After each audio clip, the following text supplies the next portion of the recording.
se materializa en aportar insumos. Corresponde a las instituciones representativas y de gobierno recibirlas y, en su caso, darles un cauce constructivo. Nuestra misión es pensar y aportar. La de los actores institucionales es negociar y decidir. Pero existe un nicho de corresponsabilidad ineludible: hacer de este país un reducto de paz, seguridad y justicia, sin discriminaciones ni inmunidades. Buenos días.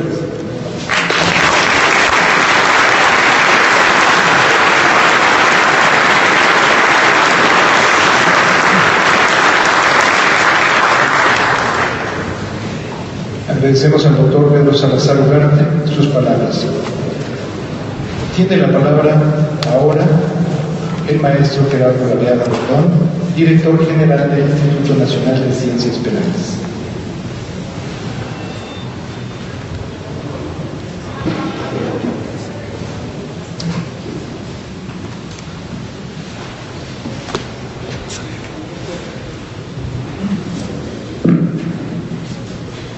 Señoras y señores, cuando se anunció la consulta nacional sobre el modelo de procuración de justicia, convocado por el Centro de Investigación y Docencia Económicas, el CIDE, el Instituto de Investigaciones Jurídicas de la UNAM y el Instituto Nacional de Ciencias Penales, el INACIPE, hubo muchas cejas alzadas.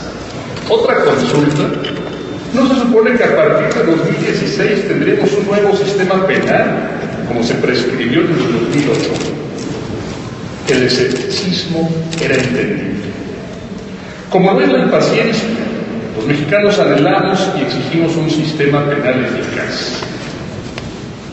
Una democracia, sin embargo, necesita un examen de carácter permanente.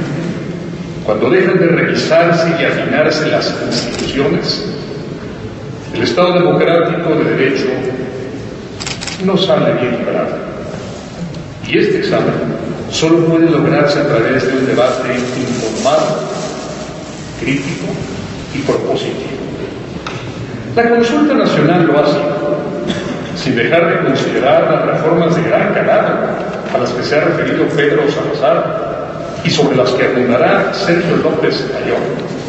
Quisiera hacer hincapié en los aspectos que, de acuerdo con este ejercicio, deberán atenderse a la hora de empatar el nuevo sistema penal acusatorio con las estructuras administrativas de las que hoy disponemos para echarlo adelante.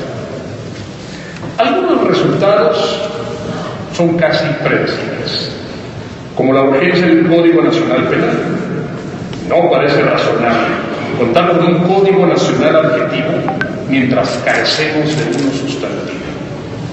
Por otra parte, pensar que la vida de una mujer es más valiosa en Chihuahua que en Tlaxcala, o que el robo es más grave en Baja California Sur que en Querétaro, no es propio de una nación que pretende estar unida en lo fundamental.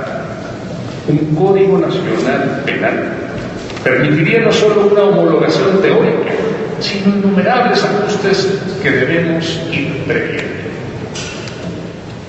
Otra de estas conclusiones, que también podríamos haber anticipado, pero que la consulta reafirmó con tono perentorio, fue la necesidad de determinar con precisión funciones y responsabilidades de cada institución. Donde haya ambigüedad, enseña Peter Drucker, no deben esperarse resultados alentadores. Tiene toda la razón. Si yo preguntara a los abogados penalistas aquí presentes, ¿ante quién debiera denunciarse un secuestro cometido en Jalapa?, las respuestas se multiplicarían. A. La Fiscalía de Veracruz. B.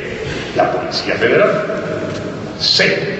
La Subprocuraduría Especializada en Investigación de Delincuencia Organizada de la PGR. D. La Coordinación Nacional de Antisecuestros de la Secretaría de Gobernación. E. Cualquiera de las anteriores. Mientras no exista un responsable, todos son responsables, y a fin de cuentas nadie lo es. Esto debe decirse, repetirse y denunciarse. Necesitamos definir funciones. Lo mismo ocurre con los policías y los agentes del MP y con los laboratorios de criminalística. ¿Por qué los tienen policías y agentes del MP por igual? En cada foro, en cada mesa de la consulta, se recordaron los pavorosos costos de la duplicidad. Otro ejemplo, este más técnico, lo tenemos en las unidades de supervisión de medidas cautelares y suspensión condicional del proceso, las UNECAS. Más que emprender una reforma a la reforma, o en el caso de delitos que merecen prisión preventiva oficiosa, contemplados en el artículo 19 constitucional, lo que hay que hacer es reforzar, o en su caso echar a andar estas UNECAS. Hacerlo permitiría que los procesos se llevaran a cabo sin necesidad de poner tras las rejas a la mayoría de las personas a las que hoy se les imputa un delito. Esto se dice fácil, pero imaginen ustedes el impacto que tendría esta medida en las agencias de policía, en las fiscalías, en los juzgados y sobre todo en nuestros saturadísimos centros de reclusión. Para vertebrar el nuevo sistema acusatorio con nuestro marco administrativo, también se habló de lo importante que es invertir más tiempo y dinero en nuestros sistemas estadísticos. Esto evitaría, entre otros problemas, el de la puerta giratoria. Los criterios de oportunidad tienen un límite, pero este solo podrá determinarlo el Ministerio Público si cuenta con la información oportuna. ¿De veras es la primera vez que ese sujeto comete el robo del que se le acusa? ¿Cómo lo sabemos? El intercambio de esta información entre las autoridades es asimismo indispensable. En ocasiones, tenemos todos los datos para detener al responsable de un delito, pero estos datos se ven fragmentados y dispersos entre agencias, corporaciones y entidades federativas. El resultado no puede ser más desolador. Los resultados de la consulta nacional, pues, deben servirnos como horizonte, pero también como alerta y acicate. ¿Qué podemos empezar a corregir a partir de ahora? Ante la perspectiva de contar muy pronto con una Fiscalía General autónoma, y este objetivo tiene que discutirse, no debemos desdeñar los pendientes administrativos que nos toca atender desde nuestras respectivas trincheras. La consulta nacional representa una oportunidad inmejorable para unir fuerzas legisladores, jueces, servidores públicos, académicos, litigantes y sobre todo sociedad civil. Es para apuntalar nuestro Estado democrático de derecho. Muchas gracias.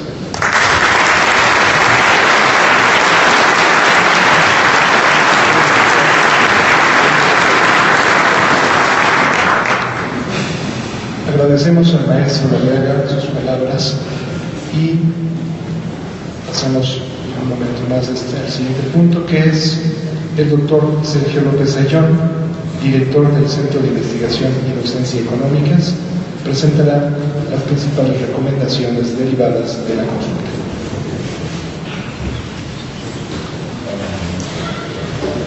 Distinguidas y distinguidos representantes de los poderes federales y estatales del Estado mexicano, diputados de organismos constitucionales autónomos, representantes del sector empresarial y de las organizaciones de la sociedad civil, expertos y personas que participaron en la consulta, señoras y señores. Me corresponde exponer ahora una apretada síntesis de los principales hallazgos y recomendaciones de la Consulta Nacional sobre el modelo de procuración de justicia. Esta consulta fue un ejercicio plural y diverso, donde se recogieron muchas ideas, todas relevantes. El informe ejecutivo que presentamos resume y ordena gran parte de los conceptos ahí vertidos en un marco que busca darles coherencia y sentido. Reconocemos que existe una pluralidad de visiones sobre la procuración de justicia y que en algunos puntos no hay consenso. Creemos firmemente que el diálogo será el único camino para encontrar acuerdos. El eje que articula las recomendaciones es el conjunto de valores, principios constitucionales propios del sistema penal acusatorio, así como aquellos que se derivan de la reforma en materia de derechos humanos de 2011. Estos son la brújula que debe orientar a todo el sistema de procuración e impartición de justicia del país. Durante la consulta se identificaron un conjunto de problemas de muy diversa índole. Destacamos tres que nos parecen centrales.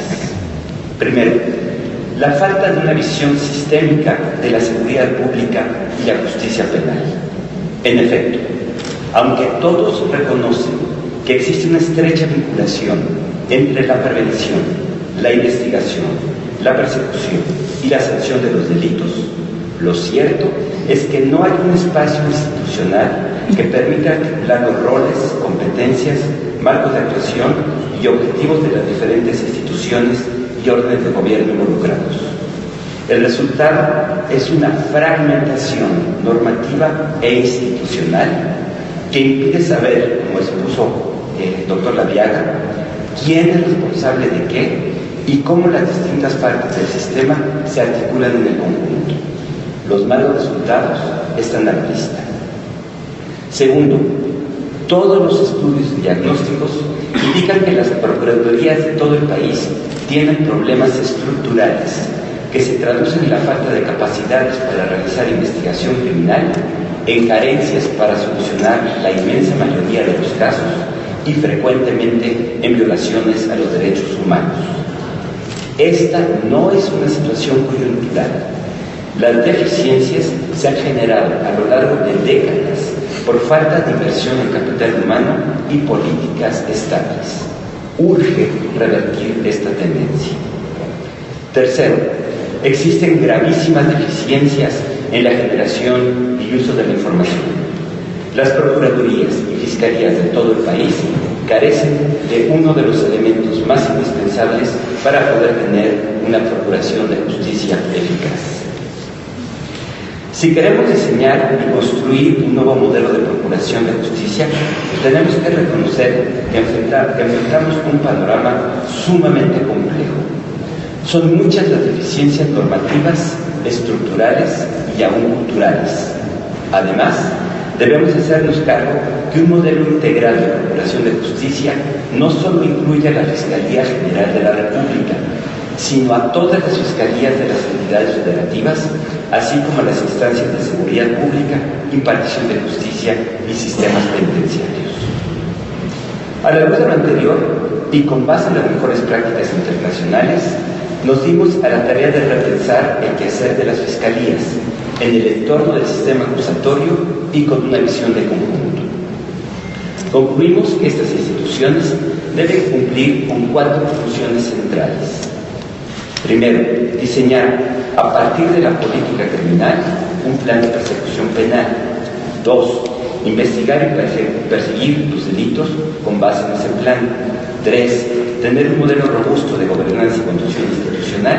Y 4, contribuir a institucionalizar y gestionar los conflictos.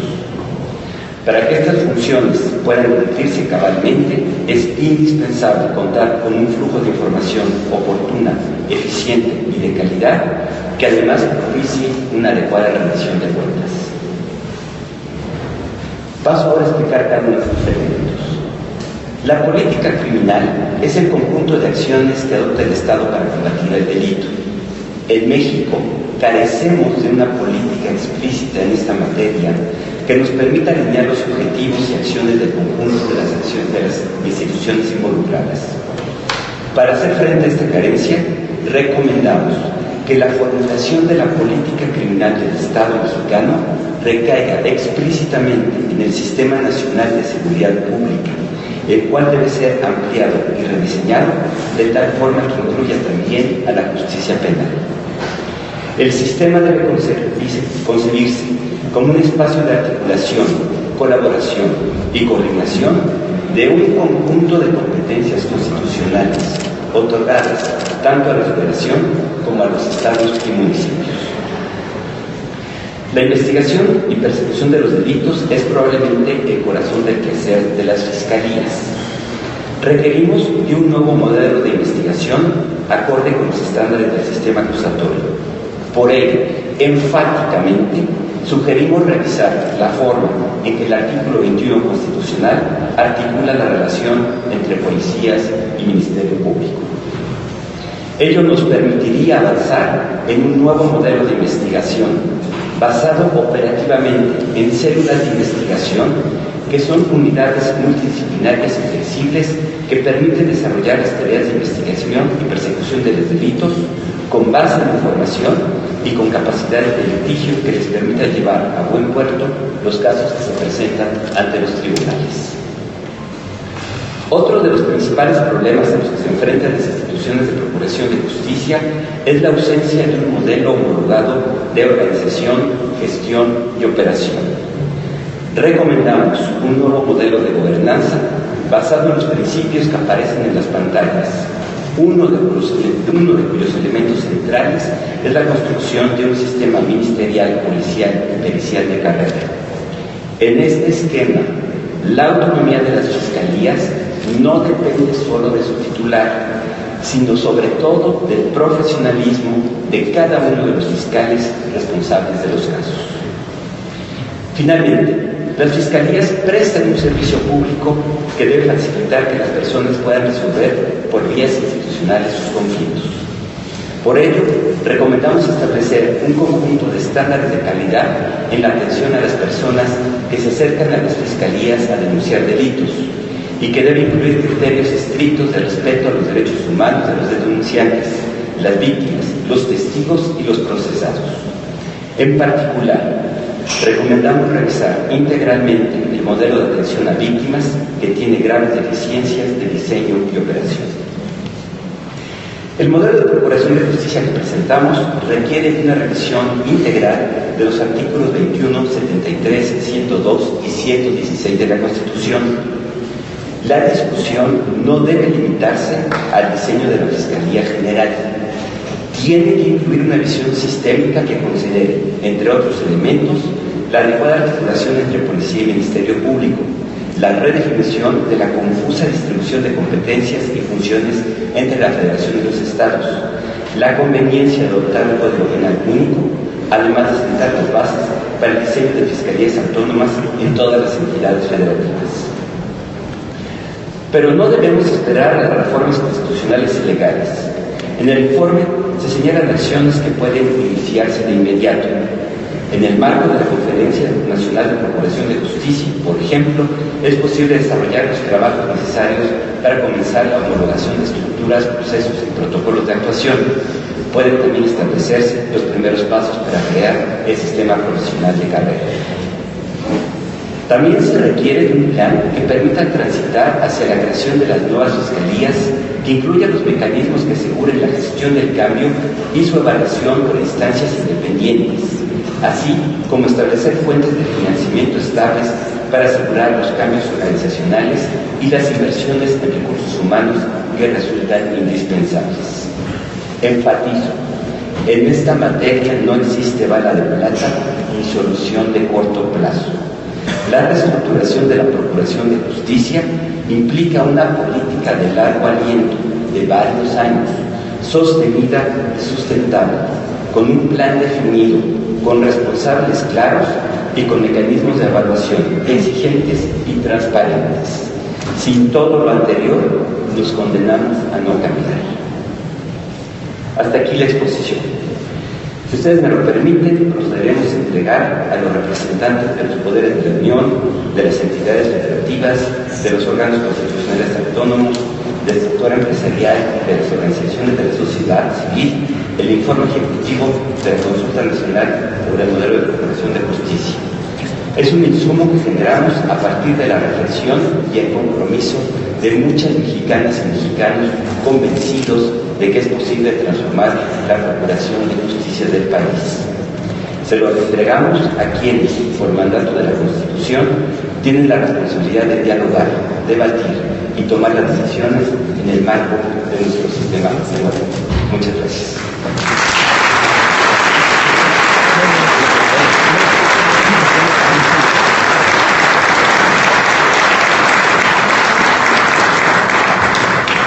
Pedimos a las personas que integran el presidio ponerse de pie para recibir el informe, por favor.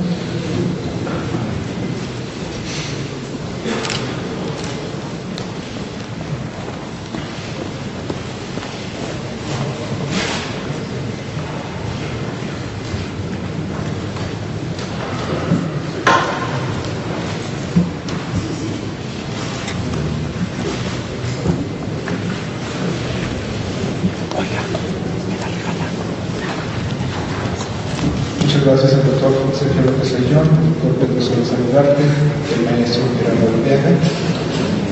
Tiene ahora en uso de la palabra la doctora María Amparo Casar, quien nos dirigirá un mensaje.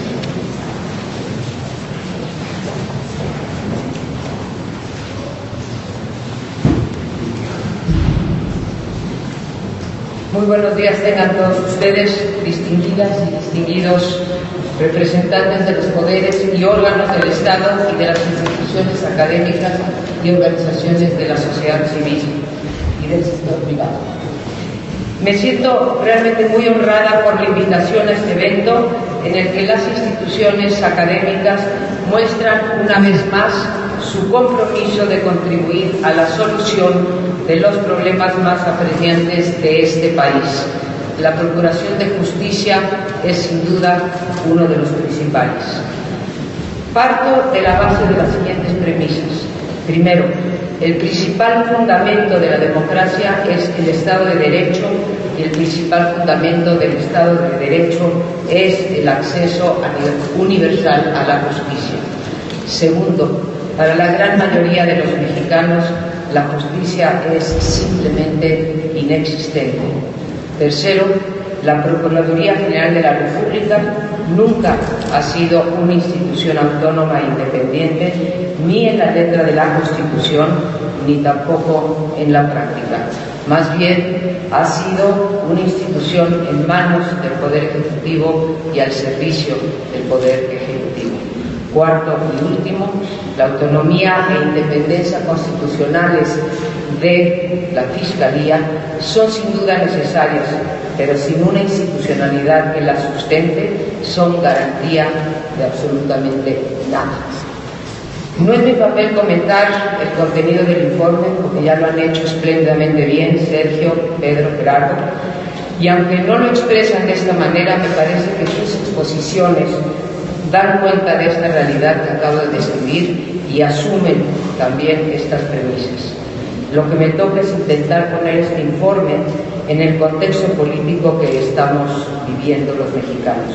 Un contexto ayuno de justicia y poco halagüeño para el futuro de la democracia en nuestro país.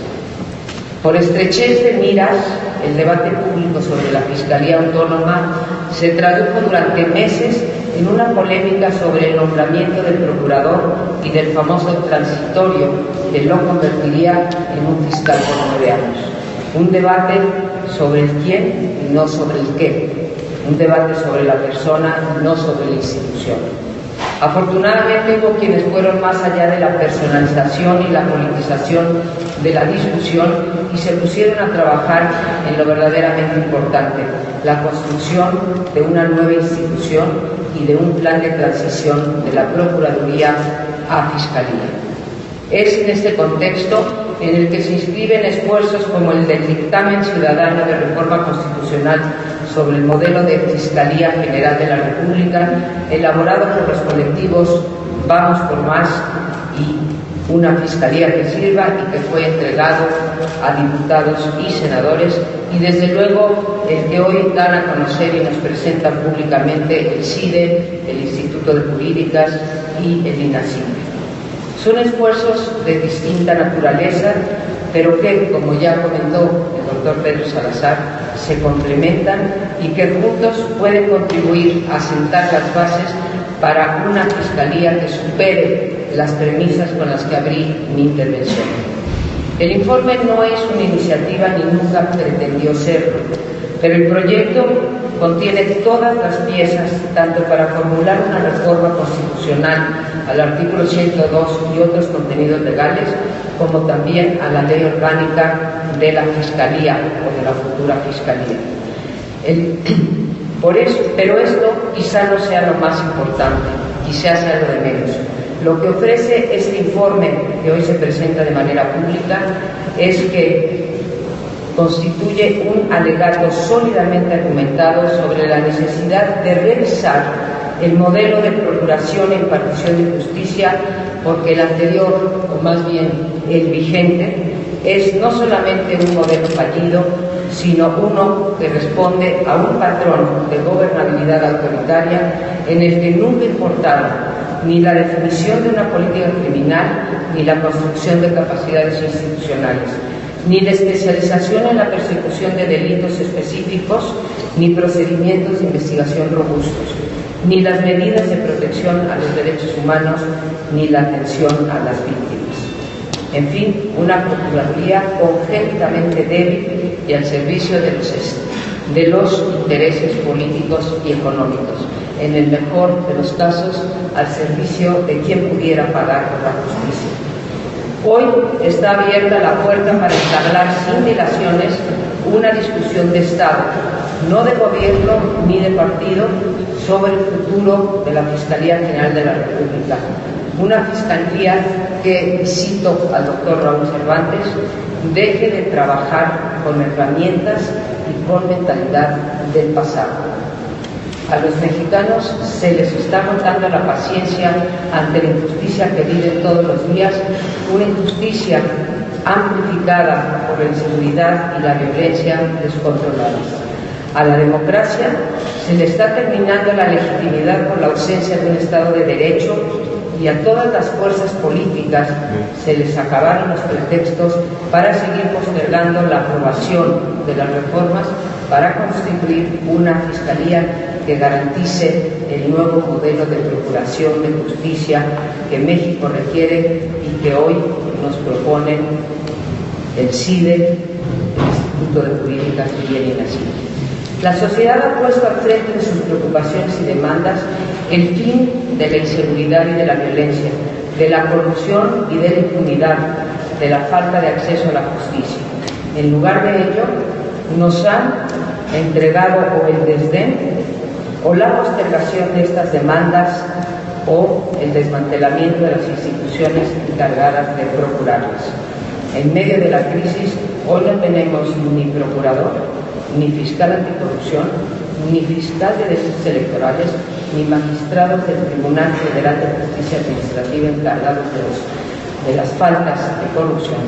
Tampoco tenemos avances en la reconstrucción de las instituciones que sus inexistentes titulares deberían estar encabezando. Solo un pacto político con visión de Estado puede sacar al país del marasmo de injusticia en el que estamos inmersos.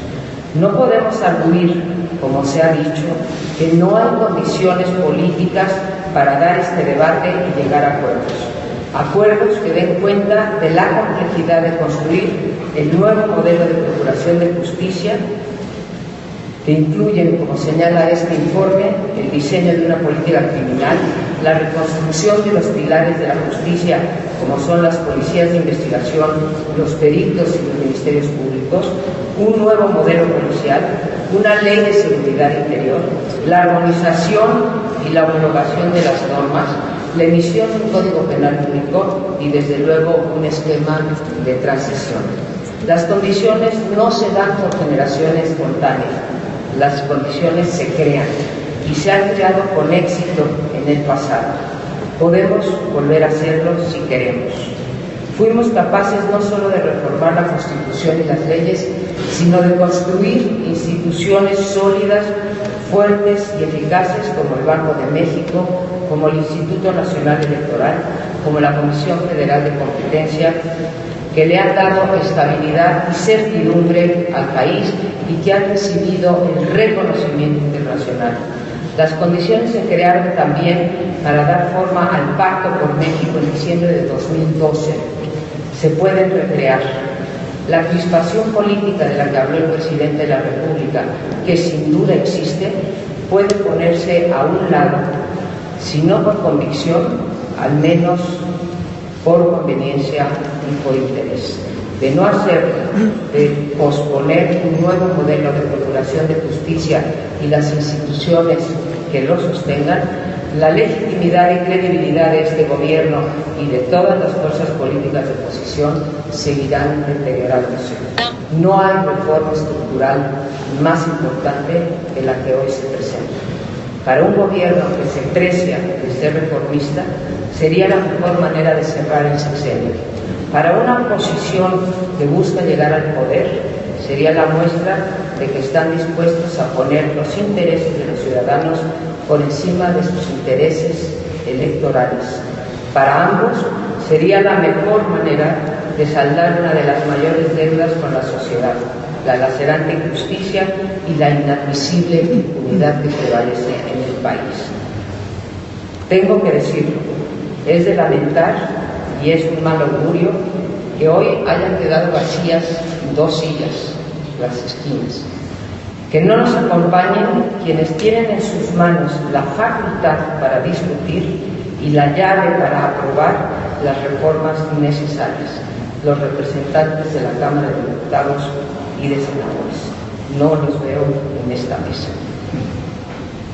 La tarea es compleja y de largo plazo, pero como primer paso se requiere la voluntad de hacerlo y la claridad de objetivos. Acabamos de escuchar en este espléndido informe el qué y el cómo. No hay pretexto para seguir esperando, salvo que la voluntad no exista o que esa voluntad sea la de mantener el pacto de impunidad política que nos sigue caracterizando. Que la voluntad sea aquella en la que los políticos sigan empeñados en el principio que reza tapados los unos a los otros. Muchas gracias.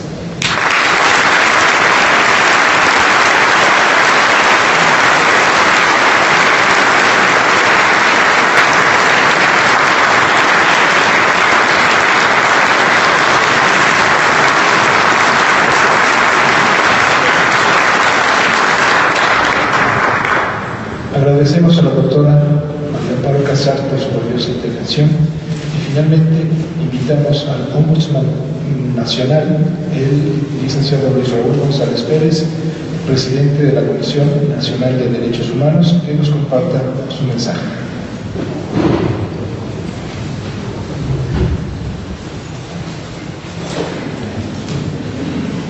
Muy buenos días, tengan todas y todos ustedes, muy distinguidos integrantes del Presidium, muy estimadas invitadas e invitados especiales, señoras y señores. Agradezco al CIDE, al Instituto de Investigaciones Jurídicas de la UNAM, así como al INACIPE, la oportunidad que brindan a la Comisión Nacional de los Derechos Humanos para atestiguar la presentación del informe ejecutivo que hoy se hace público, el cual aborda los problemas relativos a la Procuración de Justicia en México de manera integral e informada, tomando en consideración evidencia empírica, así como la opinión de académicos y expertos en la materia, formulando recomendaciones concretas que establecen la base de una hoja de ruta que nos permita dar respuesta a los mismos. En fechas recientes se han generado falsos debates en temas particularmente relevantes para la seguridad y la justicia en nuestro país, muchos de los cuales se aclaran y dimensionan en el informe ejecutivo que se presenta. Otros, como el relativo a pretender encontrar en la defensa y protección de los derechos humanos la causa última de la inseguridad y de la impunidad, no tienen un tratamiento tan evidente, y en razón de ello quisiera abordarlos por la relación que tienen con este diagnóstico, pues estimo que aclararlos resulta muy relevante para las acciones que se intentan emprender sobre estos temas. Más allá de discusiones doctrinales, de conformidad con nuestro sistema jurídico, en México solo las autoridades pueden violar derechos humanos. Cuando un particular realiza una conducta que afecta o vulnera a otra persona, en todo caso lo que estará cometiendo es un delito cuya persecución y sanción no corresponde en modo alguno a los organismos de protección y defensa de los derechos humanos, sino a la autoridad ministerial correspondiente y en última instancia al Poder Judicial. Todas las personas tienen derechos humanos, sean autoridades o particulares, pero es claro que solo pueden incurrir en violaciones en esa perspectiva a los mismos las autoridades. Es claramente posible y compatible, y eso es lo que dice este magnífico informe, la observancia del Estado de Derecho, así como la prevención y persecución efectiva de los delitos con el respeto a los derechos humanos. La vigencia y cumplimiento de los derechos humanos se encuentra implícita en el respeto y cumplimiento de la ley. La defensa de los derechos humanos no promueve el incumplimiento de la ley o que la misma sea objeto de negociación. Por el contrario, solo en el marco de la ley los derechos humanos se pueden materializar y ser vigentes. Cuando un particular agrede o afecta a una autoridad, dicha conducta, de encontrarse tipificada como tal, sería constitutiva de un delito y en consecuencia tendría que ser calificada e investigada como tal por las autoridades ministeriales competentes, función en la que no tienen injerencia los organismos de protección y defensa de derechos humanos como apuntamos. Si un ataque o agresión a un elemento policial o cualquier otro cuerpo de seguridad permanece impune, es porque la autoridad ministerial no ha cumplido con su obligación de investigar y perseguir el delito, siendo esa omisión o falta de actividad una conducta que sí podría violar los derechos humanos de los servidores públicos agraviados al negarles su derecho a que se les imparta justicia.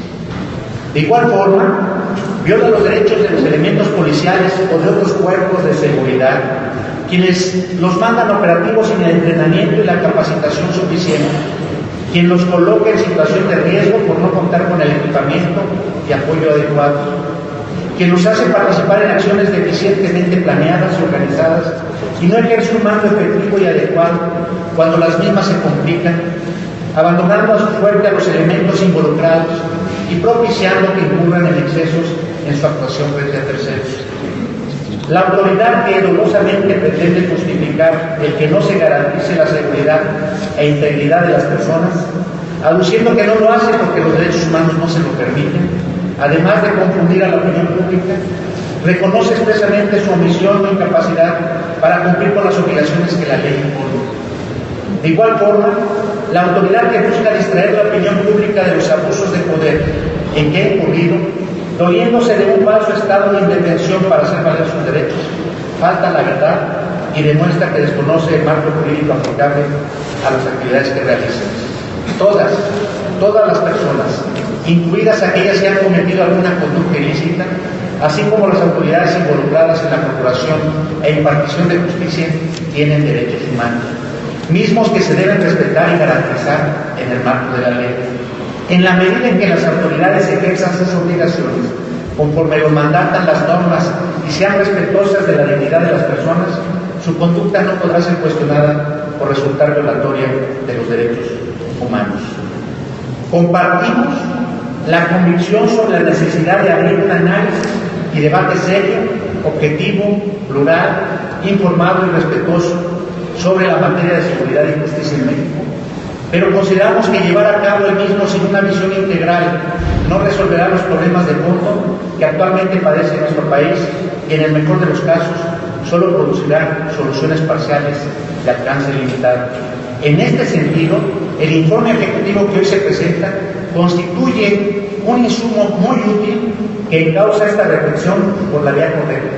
El informe lo que nos propone es atender la problemática de manera integral, para encontrar también soluciones integrales.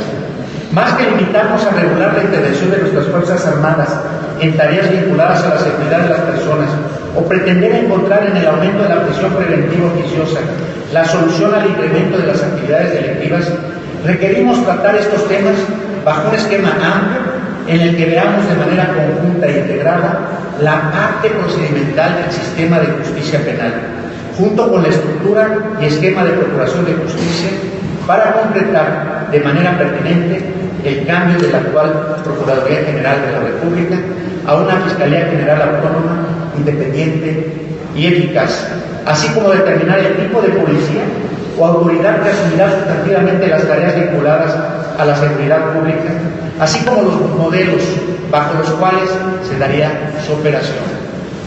Adentrándose en el informe que se presenta, encontraremos precisamente que se hace referencia a no ver estas propuestas de manera aislada, sino de manera, como decía yo, integral.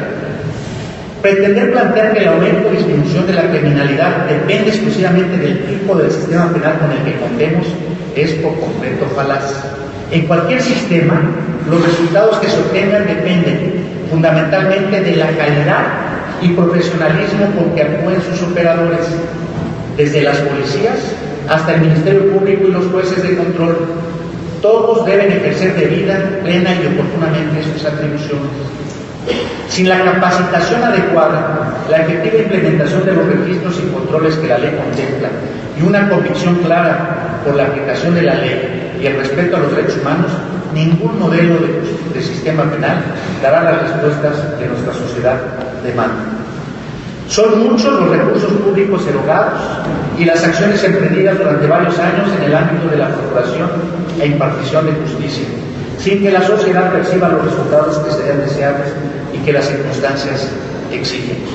Más que buscar culpables únicos o panaceas, es preciso hacer una reflexión objetiva y profunda que nos permita ver en qué se ha fallado y cuál sería la mejor forma de rectificar el rumbo, y ahí lo encontramos precisamente en este informe que hoy se presenta. Frente a la percepción de un Estado de Derecho laxo, con una amplia tolerancia al incumplimiento o contravención de la ley, y en un entorno en el que se registran niveles alarmantes de violencia e inseguridad, la defensa de la legalidad se reafirma como una vía indispensable para recuperar la confianza de la sociedad en las instituciones y fortalecer nuestro Estado democrático. El debido cumplimiento y aplicación de la ley incidirían en la prevención y en el abatimiento de la corrupción, de la impunidad, de la inseguridad, cuestiones que debilitan nuestra institucionalidad y están vinculadas con violaciones a los derechos humanos. Para que se generen estos efectos, el cumplimiento de la ley debe asumirse como una responsabilidad y un compromiso. Lo anterior implica la necesidad de desarrollar una auténtica cultura de la legalidad en la que la observancia y aplicación de la ley se vuelve una premisa irrenunciable, así como también la decisión de emprender un combate real y no solo formal a la impunidad, a la corrupción y todo aquello que lo implica. La respuesta no se encuentra en emitir o reformular leyes. La clave es lograr que esas leyes se cumplan y sus contenidos se respeten. Por eso, el nuevo marco jurídico que se logre aprobar será el primer reto a vencer, pero el segundo será su debido cumplimiento. Señoras y señores, si bien son muchos y diversos los aspectos que trata el documento que hoy se presenta, en particular quiero llamar la atención sobre la necesidad de revisar y redefinir el modelo y tipo de policía que necesitamos para México. Como lo hemos venido señalando, es claro que las instituciones policiales representan una de las herramientas más importantes para hacer valer el Estado democrático de derecho, pero también pueden ser un importante pasivo si ellas no funcionan sujetas a estándares profesionales y a la rendición de cuentas. Las mejores policías, es decir, aquellas que son eficaces en el cumplimiento de su mandato y merecen la confianza y el apoyo social, funcionan al menos sobre tres bases fundamentales: un mandato claro, un sistema de carrera profesional con los derechos adecuados para esta delicada función y múltiples mecanismos internos y externos. Las conductas de las y los policías, buenas y malas, deben tener consecuencias a su vez traducidas en el aprendizaje de cada policía, pero también de la institución a la que representan en su conjunto y de la sociedad misma.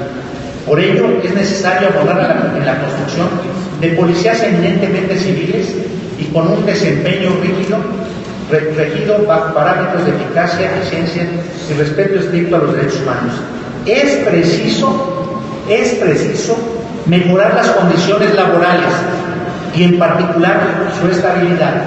Y ahí hay un reto precisamente en el artículo 123 constitucional para su modificación correcta para que alcancen frente a las obligaciones que se les imponen también los derechos a los cuales tienen derecho. Así como dotarnos de los recursos y capacidades necesarias para la tarea que desempeñan. Nuestro país atraviesa por una etapa aún germinal, insuficiente y frágil de instalación de áreas de control interno de la policía. Por lo anterior, estimamos pertinentes las propuestas que plantean la creación de entidades públicas de supervisión externa de las policías, tanto a nivel federal como local, que cuenten a su vez con un Consejo Ciudadano de Vigilancia y cuyo mandato incluya la investigación sobre las conductas de las y los policías, la revisión sobre las investigaciones internas de las mismas, la evaluación y monitoreo permanente del desempeño policial, el desarrollo de modelos de interpretación y propuestas de mejora institucional inspirados en las mejores prácticas policiales aceptadas en el circuito internacional especializado y la publicación regular de los reportes y recomendaciones.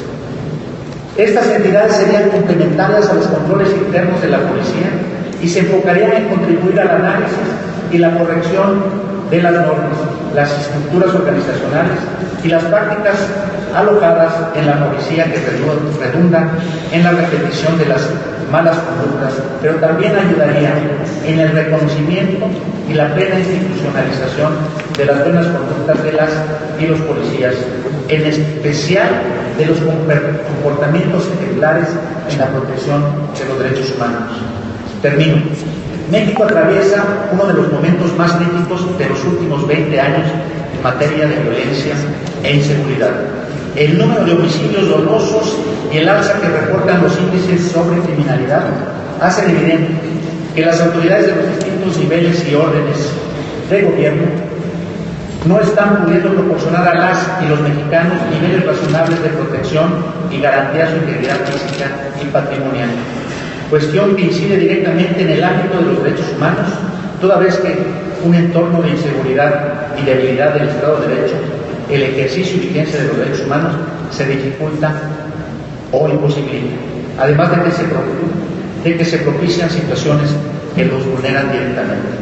La atención de los problemas de inseguridad y falta de acceso a la justicia no puede subordinarse a intereses particulares o coyunturas políticas. Se requieren soluciones integrales que propicien el respeto y vigencia de los derechos de todas las personas, al igual que el cumplimiento y aplicación de la ley. De ahí la importancia que la hoja de ruta que tiene el informe que hoy se presenta públicamente pueda ser la base para que ese camino, como decía Sergio López Ayón, que no es de corto plazo, pero que también se propone y habilita el que el titular de la Procuraduría pueda paralelamente hacer acuerdos generales que permitan ir caminando en paralelo a esa reforma que se plantea. Muchas gracias por su atención.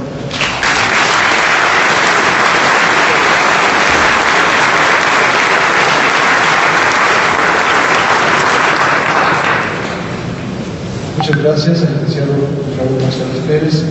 Es así como damos por concluida esta ceremonia. A nombre de las instituciones convocantes, agradecemos su amable presencia. Les informamos que a la salida de este recinto se les hará entrega de uno de los ejemplares